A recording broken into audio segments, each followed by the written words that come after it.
This was something I put together a couple months ago, and it was just like a little 360 thing. So people throw around all these words, and one of the words is 360, another word is like VR. And so what's the difference? So when Joe Blow says VR, honestly what they mean is anything that's remotely like VR, including just the magic window of holding their phone around, or even that Pokemon game. I mean, that to them, really, it's like VR. So there's kind of a conflation of those terms, and so we just have to deal with it. So practically speaking, though, if you're a videographer or if you make software and you want to sell it to people for a monthly recurring revenue fee to make your investors happy, then 360 is a pretty cool thing to do for photo and video. So where can you make money today? Can anybody guess what ABC stands for? That's good. Okay. This is architecture, building, and construction, and real estate and tourism. The list is actually growing where you can like literally charge people money and they'll pay it to you. And soon, like learning and medical and travel. Yep. That's a whole startup concept I'm a big fan of. Right. So then the question is, hey, can we make money from it? So there are enough people that have access to this. So ignoring cardboard, which is actually gigantic, then like how many can we, actually no, this includes cardboard. I mean, come on, 70 million VR-enabled smartphones. That was 2016. So that's like cardboard stuff. But the stuff that's more exciting is the HMD shipments. And that's about like 10 million last year. So that includes the Oculus and the HTC and the PlayStation. And this was made like November, so I think they actually missed that number. So I think it was lower than 1 million. But somebody else can search that. And then on the camera side, it's really easy to make 360 cameras. You basically just have two lenses, each with a 180-degree field of view, and you stitch it together with hardware. So yes, the market's big enough. And these are products that people have made, and they got someone to give them investor money at least. And then if not that, then people are actually paying the money.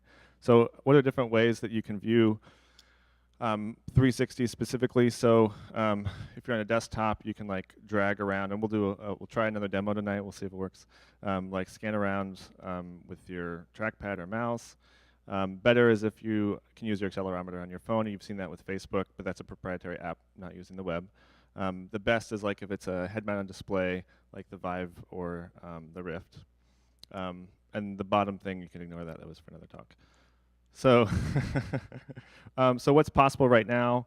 Right now, the best quality experience for any sort of VR experience across the board, whether it's mobile or headset, is going to be a native app for that specific platform. If it's 3D, it would be Unity or Unreal. If it's for mobile, there's kind of competing things. But for the web, I think that's going to be the long-term winner. Why is that? Because there's this new standard called WebVR. So WebVR has been in development for a couple of years by people that are really excited about browsers and VR, so it's a very small number of people. So we're talking like 2 or 3 people started making different builds of Chromium and like Firefox Nightly. That was like 2 or 3 years ago when the DK1 and DK2 came out.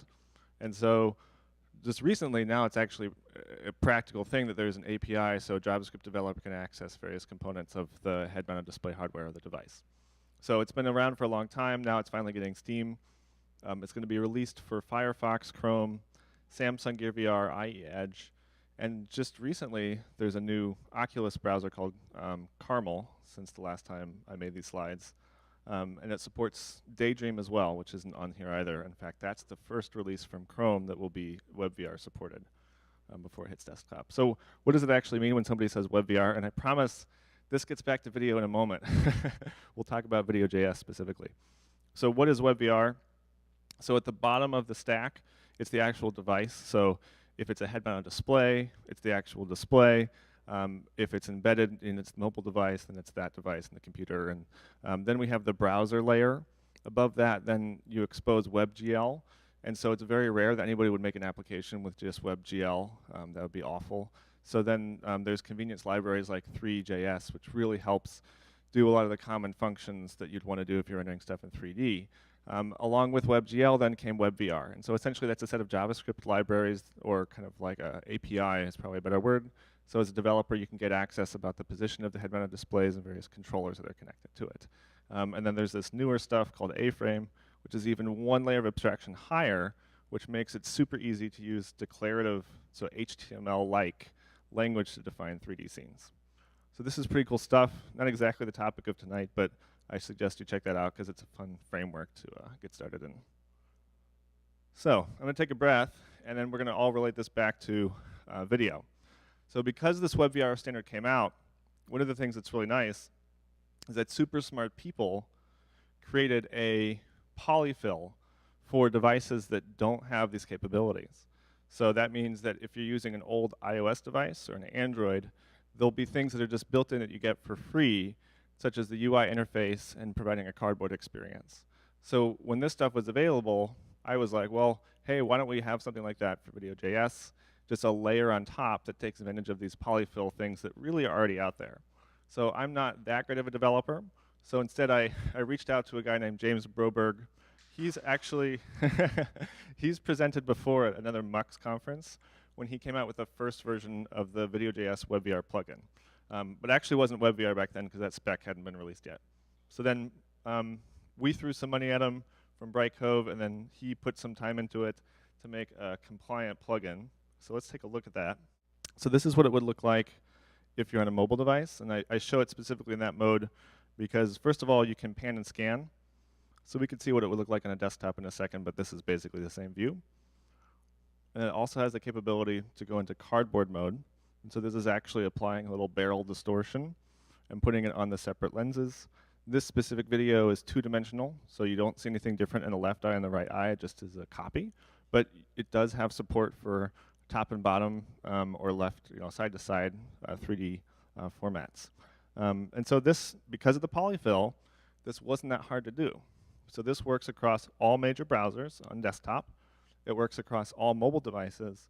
And then if the device supports the advanced functionality, even all the way to a headset that costs a couple $1,000s, it'll work across the board. So there's still a lot of bugs. The biggest right now is with iOS specifically. You have to jump through a lot of hoops because of the way that iOS deals with textures with cores. So if you try to access a file on a CDN and you're doing 3D stuff, you can't do it. So for practically delivering video, it's not very practical. You'd have to host the player and the plugin and the asset and the HTML page and everything containing it all on the same host name. So it's possible, but it's annoying. So that's pretty cool, and it's open and MIT license, and it's ready to go now. So play with it. Thanks.